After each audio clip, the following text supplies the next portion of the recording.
En petits morceaux, déjà le titre est très interpellant, on est pendant la guerre, je pense, Mathieu. Exactement, donc c'est le premier roman graphique, la première bande dessinée d'une autrice qui s'appelle Mayana Itoiz et qu'on connaît jusqu'ici comme une illustratrice jeunesse. Elle a une série assez connue qui s'appelle Le Loup en slip, Ah oui, que je vous conseille. bien sûr. Et ici, c'est sa première BD et elle raconte une histoire très personnelle. C'est vraiment un récit d'une grande force basé sur une histoire vraie, puisque cette BD raconte l'histoire d'amour secrète vécue par sa grand-mère Léo avec un jeune soldat allemand pendant la Seconde Guerre mondiale. Alors forcément, vous imaginez, cette histoire, elle est difficile à raconter. Et donc l'autrice, elle a mis 20 ans avant d'enfin trouver le bon ton et le bon angle pour cette bande dessinée. Une bande dessinée dont elle avait d'ailleurs parlé à sa grand-mère avant son décès en 2001.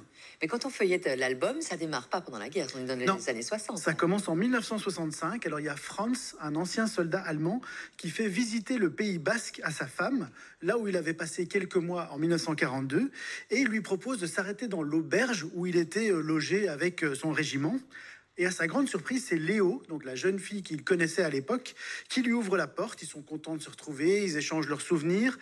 Au moment où Franz s'en va, Léo lui demande des nouvelles de Félix, son amoureux allemand de l'époque.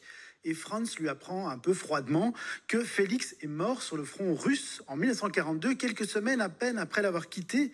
Et donc pour Léo, qui l'ignorait, le choc est total. Elle replonge près de 25 ans en arrière, à l'époque où elle vivait en secret cette histoire d'amour avec ce jeune soldat allemand.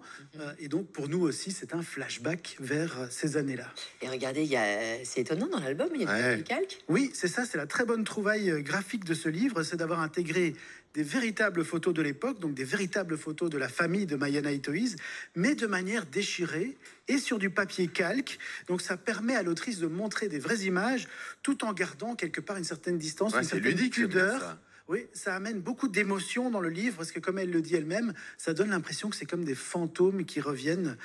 Et alors par ailleurs, si les photos sont déchirées, c'est parce que le mari de Léo, qu'elle a rencontré après la guerre, a été très fâché, évidemment, quand il a découvert cette histoire de Léo et de son amant allemand, et donc il a déchiré les photos. C'est un sujet un peu difficile à traiter, et pourtant ça a l'air plein de douceur. Oui, c'est plein de sensibilité, plein de douceur, et surtout ça nous amène à changer de regard quelque part sur ce genre d'histoire. On n'est plus dans une histoire de bien et de mal, de gentil, de méchant.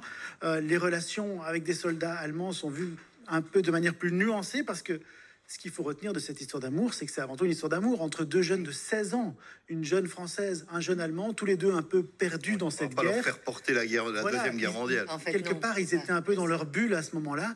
Et voilà, ça jette un nouveau regard sur une histoire qui pourrait paraître honteuse, mais racontée de manière très sensible et très juste par Mayana Itoiz. Ouais, bien donné envie, dis donc. Léo en petits morceaux, magnifique ouvrage de Mayana